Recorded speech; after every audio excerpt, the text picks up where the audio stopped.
তিনটি বিষয়ে আপনার মতামত জানতে চাই। প্রথমত জামায়াতের প্রার্থী বাছাই স্ট্র্যাটেজি বা তাদের সাথে যে দলগুলো, সাথী দলগুলো, সেগুলোর সাথে তাদের যে আসন ভাগাভাগির স্ট্র্যাটেজি, সেটা নিরাপত্তা উপদেষ্টা ভারত সফর করছেন। খুব স্বাভাবিকভাবেই আসলে ফয়েজ আহমদ তার পজিশন থেকে ইনফর্মাল কিছু বলবেন না। আপনার কোনো বিশ্লেষণ আছে কিনা? এবং তত্ত্বাবধায়ক নিয়ে আগেও আমরা দুবার নাটক দেখেছি, দুবার না বেশ কয়েকবার। যারাই ক্ষমতায় থাকে তারাই আসলে এটাকে আঁকড়ে ধরে তাদের মতো করে ব্যবহার করতে চায়। এবার হচ্ছে না, এবার সঙ্গত কারণেই তত্ত্বাবধায়ক সরকারের আন্ডারে ইলেকশন হতে পারবে না। আগামী পরে যে চতুর্দশ সংসদ নির্বাচন, সেখান থেকে শুরু হবে। আবারও আমরা লগি বৈঠা, আঁকড়ে ধরা, কারো বয়স বাড়ানো, কাউকে আপন করে রাখা, এই ধরনের ড্রামা আবারও দেখতে যাচ্ছি কিনা, নাকি এটাই ঠিক আছে? তত্ত্বাবধায়ক সরকার ব্যবস্থা তো ঠিকই আছে, ব্যবস্থায় তো আসলে কোনো সমস্যা নেই। সমস্যা দেখেন, আসলে নামে কি যায় আসে বলেন। বিষয়টা হলো কি, তত্ত্বাবধায়ক সরকারের যে ব্যবস্থাটা, যে এটা যে মূল যে আপনার পলিসিটা, মূল যে থিমটা, সেটা কি আসলে, সেটা কিন্তু প্রধান বিচারপতি না কে আসবে এটা কিন্তু ইম্পর্টেন্ট না। ইম্পর্টেন্ট হলো নির্বাচনের সময় এমন একটা সরকার থাকবে যে সরকারের কেউ নির্বাচনে অংশ নেবে না, যে সরকার তার কোনো দল থাকবে না। এটা হলো মূল বক্তব্য। কিন্তু এটাই থাকলে পরে হয় কি, তারা নির্বাচনে একটা পক্ষ নিয়ে নেয়, কোনো একটা দলের প্রতি, কোনো একটা প্রার্থীর প্রতি তাদের এক ধরনের আনুগত্য, আনুকূল্য প্রকাশিত হয়। তো আমার কথাটা হলো কি, যেখানে এই সরকার অনেকগুলি সংস্কার কার্যক্রম কিন্তু করতেছে, সংস্কারগুলি ভালো কি মন্দ এটা কি আমরা জানি? আমরা কিন্তু প্রয়োগ করে দেখিনি এখন পর্যন্ত। অনেকগুলি যেমন দ্বিকক্ষ, এটা কি ভালো কি মন্দ আমি কি জানি? দেখেছি, প্রয়োগ করেছি। আপনি একটা খাবার দিয়ে বলেন এই ডিশটা তুমি খাও, এটা খুব ভালো, আমি তো ভয় পেতে পারি, এটা খেলে আমার পেট খারাপ হতে পারে, পাই না ভয়, আমি তো কোনো খেয়ে দেখি নাই। ওটা খেয়াল করেন তো, একটা একটা করে বিষয় তারা যদি নিজেদের আচরণে প্রমাণ করতো তাহলে ভালো হতো। যেমন তত্ত্বাবধায়ক সরকার, ওনারা আন্দোলন করতেছিল অনেক দিন ধরে, ওনারাও আন্দোলন করছে যে আমাকে তত্ত্বাবধায়ক সরকার চাই। আমি ওনাদের কাছে প্রশ্ন করি যে এইবার যে নির্বাচনটা হচ্ছে, এটা নাম তত্ত্বাবধায়ক না, অন্তর্বর্তী, আমার কোনো আপত্তি নাই।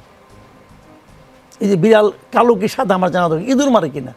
এই সরকার কি ইঁদুরটা মারে? এই সরকার কি আপনার সেই তত্ত্বাবধায়কের মতো করে কাজ করতেছে? যদি না করে আপনি প্রতিবাদ করেন না কেন? যে প্রতিবাদ 15 বছর করছেন এখন করেন না কেন বলেন? রাজনীতি করতে আসছেন না ভাই। আগে আপনি কি বলছেন, এখন আপনি কি বলতেছেন?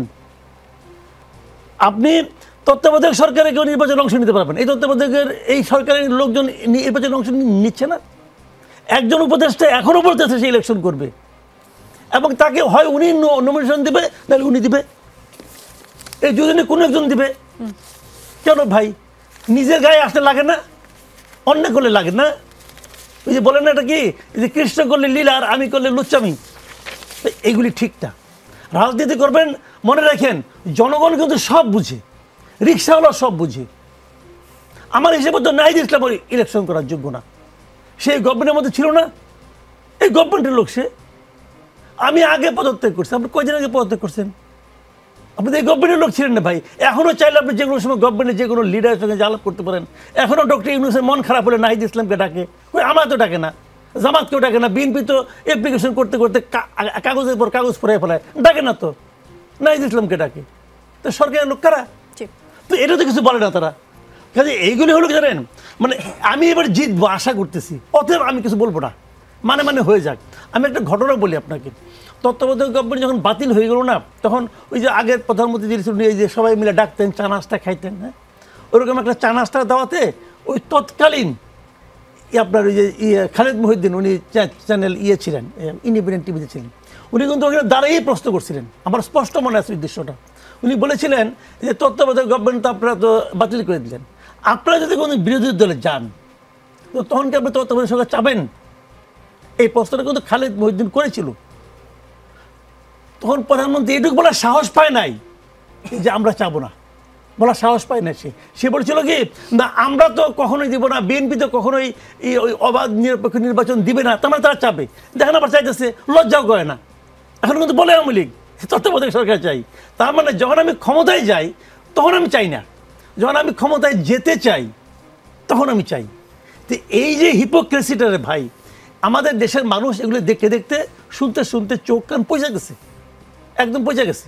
পলিটিক্যাল লিডার এই বস্তুগুলো জবাব দিবে না।